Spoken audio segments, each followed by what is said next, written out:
শুভ সকাল বন্ধুরা, কেমন আছেন আপনারা সবাই? আশা রাখছি সবাই খুব ভালো আছেন আর সুস্থ আছেন, আর আমরাও খুব ভালো আছি সুস্থ আছি। তো বন্ধুরা, আজকে হচ্ছে 23শে মার্চ, রোজ রবিবার, আর এখন বাজে সকাল 8:30। তো এখন থেকে আপনাদের সবাইকে সাথে নিয়ে আমার ভিডিওটা শুরু করে দিলাম। আশা রাখছি আমার সাথেই থাকবেন শুরু থেকে শেষ পর্যন্ত। আর আমার ভিডিওর কোথাও কোনো অংশ যদি আপনাদের কাছে বিন্দু পরিমাণ ভালো লেগে থাকে তাহলে প্লিজ একটা লাইক করে দিবেন, একটা কমেন্টস করে দিবেন, আর অবশ্যই আমার চ্যানেলটাকে সাবস্ক্রাইব করে আমার পাশে থাকবেন। তো সৃষ্টি আর সৃষ্টিবাবু ওরা চলে গেছে স্কুলে, রাত্রে এখনো ঘুম থেকে উঠে নাই। আমি ঘুম থেকে উঠে ফ্রেশ ট্রেশ হয়ে নিছি। তো চলেন এবার প্রত্যেক দিনের মতো সংসারের কাজকর্মগুলো শুরু করে দেই। রাত্রে এখনো ঘুমাচ্ছে, ও উঠলে পরে বিছানা টিছানা ঝাড়ু দিয়ে নেবো।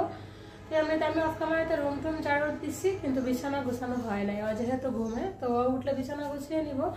তো চলেন এবার যাবো বাহিরে, বাহির থেকে গিয়ে আগে পানি নিয়ে আসবো, খাবার পানি শেষ হয়ে গেছে। তো চলেন যাই। এই যে জগ নিয়ে নিলাম।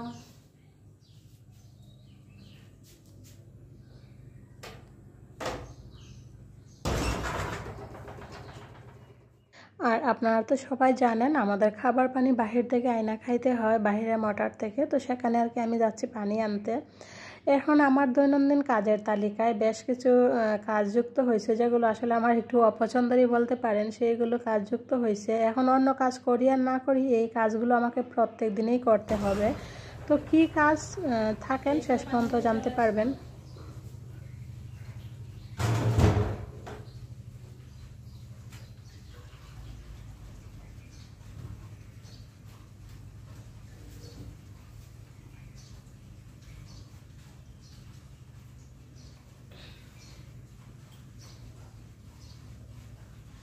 ঘুম থেকে উঠতে পরে প্রচুর পরিমাণে পানির পিপাসা হয়েছিল।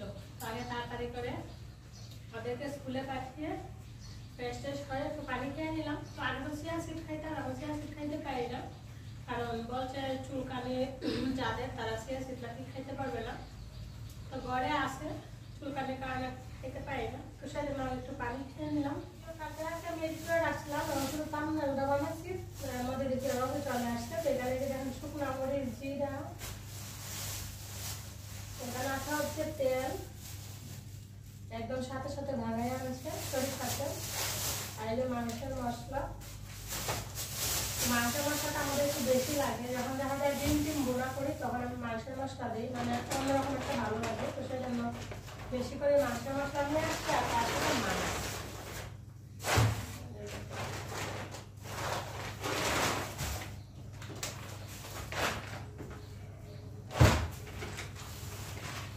মাছ শেষ হয়ে গেছিল, তারপর বললাম মাছ নাই, এই যে মাছ নিয়ে আসছে। তো এইগুলো হচ্ছে সরপুটি, অনেকটাই বড় বড়। আর এগুলো আমার তো মনে হয় রুইয়েই বলে। তো যাই হোক, আমি মাছের নাম বলতে না মানে খুব কাঁচা, তো সব মাছ না, কিন্তু ওই যে রুই মাছ, তারপর হচ্ছে কাতল মাছ, এগুলোর মধ্যে আমি গুলিয়ে ফেলি এই দুইটার মধ্যে আর কি। আর তাছাড়া অন্যান্য মাছ সবই বলতে পারি কোনটা কি মাছ। রুই মাছ আর কাতলা মাছ এই দুইটাই আমি মানে ভুলে যাই যে কোনটা রুই মাছ কোনটা কাতলা মাছ। মাছগুলো একটু কাছ থেকে দেখাই দেই। এই যে দেখেন, রুই মাছে না কাতলা মাছে আমি সঠিকটা বলতে পারতেছি না। আর এগুলো তো হচ্ছে সরপুটি, এগুলো তো চিনি। আজকে সরপুটির সাইজগুলো বড় বড়, অন্যদিন যে আনে এতটুক থাকে, মানে একটা দিয়ে একটা ভাজা খাওয়া যায় একজনে। তো আজকে যেগুলো আনছে, আজকে একজনে একটা খাওয়া যাবে না, অনেকটা বড় হয়ে যাবে, মানে অর্ধেক অর্ধেক করতে হবে। আর এই সরপুটি মাছগুলো দিয়ে ভাজা খাইতে বেশি ভালো লাগে, আমরা ভাজাই বেশি খাই, ভাজা নয়তো সিদ্ধ করে ভর্তা। তো চলেন মাছগুলো কেটে নিই। মাছগুলো বড় ডালাতে রেখে তারপর আমি চলে আসলাম এই দিকে। এই যে বিছানার চাদর টাদরগুলো তুলে নিব, তুলে নিয়ে ভিজিয়ে রাখবো গরম পানি দিয়ে, হুইল পাউডার দিয়ে। তো মাছ কাটতে কাটতে এগুলো একটু ভিজে যাবে, তারপর স্নানের আগে এগুলো ধুয়ে স্নান করে চলে আসবো। তো ওই যে বলছিলাম না যে এখন আমার দৈনন্দিন কাজের তালিকায় কিছু কাজ যুক্ত হয়েছে, এই সেই কাজ। মানে যেহেতু আমাদের সবারই চুলকানির রোগ, তো যা মানে চুলকানির ওষুধ দিয়ে দেওয়ার পরে আর কি, মানে বিছানার চাদর থেকে শুরু করে আমাদের সবার পরনে যা থাকে সব কাপড় চোপড় এখন আমাকে ধুইতে হবে। তো সেইগুলোই আর কি আমার দৈনন্দিন কাজের তালিকায় বাড়ছে। আর এই যে দেখেন নতুন চাদরটা বিছিয়ে দিলাম, কেমন লাগলো অবশ্যই কমেন্টস করে জানাবেন। এই চাদরটা আমাকে রেখে দিছিল আর কি বাড়ি থেকে। চাদরটা দেখতে খুব সুন্দর, ঘুমাইতেও খুবই আরাম, কিন্তু একটা কথা কি, মানে চাদরের কোনো বালিশের কভার নাই। ওইটা মানে যে লোকটা বিক্রি করছিল উনি বলে যে এটার কোনো বালিশের কভার থাকে না, এটা হচ্ছে বেডশিট। আমি বুঝলাম না আসলে, আমি কখনো দেখি নাই যে বালিশের কভার এরকম না থাকতে। তবে অনেকটা বড়, মানে একটা বালিশ আলাদাভাবে মানে মুড়াইয়া রাখা যাবে আর কি, এত পরিমাণে বড়। আমাদের খাটের একদম বক্স নিচে হয়ে আরও অনেকটা জায়গা থাকে। তো যাই হোক, এই যে দেখেন কাপড় চাপড়গুলো ভিজিয়ে রাখতেছি তাড়াতাড়ি করে। কাপড় চাপড়গুলো ভিজিয়ে রেখে তারপর মাছ টাছগুলো কেটে নিব আর কি। তো বড় মাছ যেহেতু আছে, কাটতে বেশি একটা সময় লাগবে না। ছোটো মাছ হলে দেখা যায় কাটতে একটু সময় লাগে, বড় মাছ তো এত সময় লাগে না, একটু ছুলাইয়ে নিয়ে পিস পিস করে নিলেই হয়ে যায়। তো কাপড় চাপড়গুলো ভিজিয়ে রেখে আগে বসে পড়বো মাছ কাটাতে, তারপর অন্যান্য কাজকর্ম করবো। আগে এই যে মাছ ছুলানোর সাহায্যে ছুলিয়ে নিব, তারপর শুধু পিস পিস করে কেটে নিব।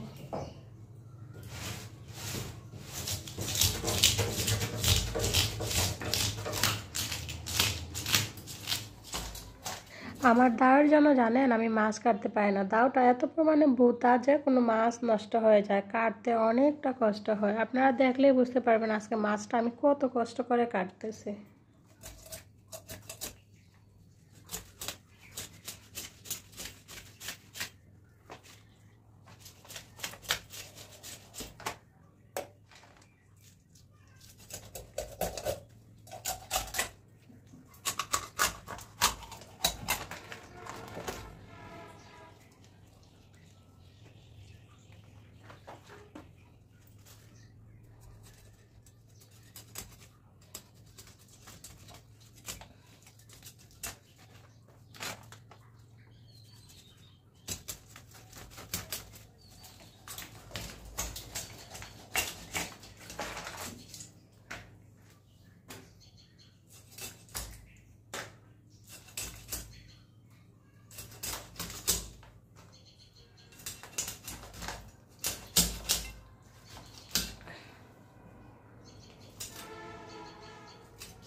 প্রথমে একটু পানি দিয়ে ধুয়ে নিয়ে মাছের রক্তগুলো ছাড়িয়ে নিলাম, তারপর একটু লবণ দিয়ে ভালোভাবে ঝাঁকড়ে ঝাঁকড়ে মাছগুলো ধুয়ে নিব। লাস্টে দেখবেন মাছগুলো কি সুন্দর একবারে পরিষ্কার হয়ে যায়।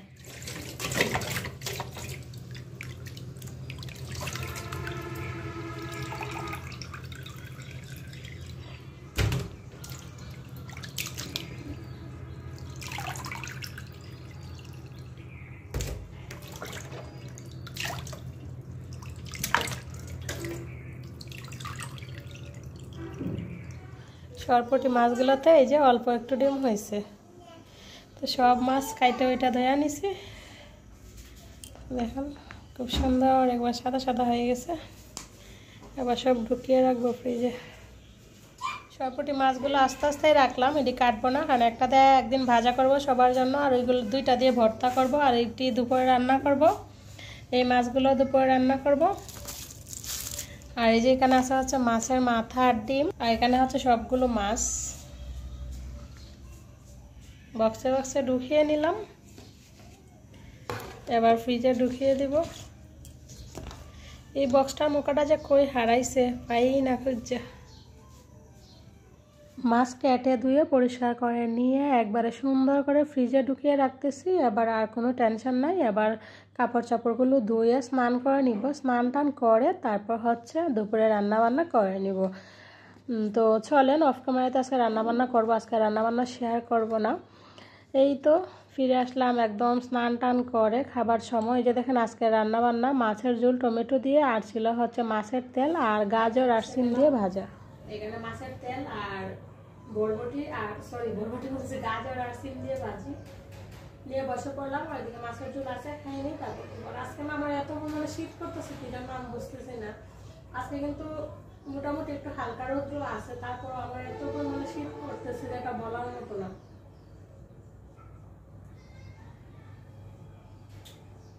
এখন বাজে প্রায় 3:30।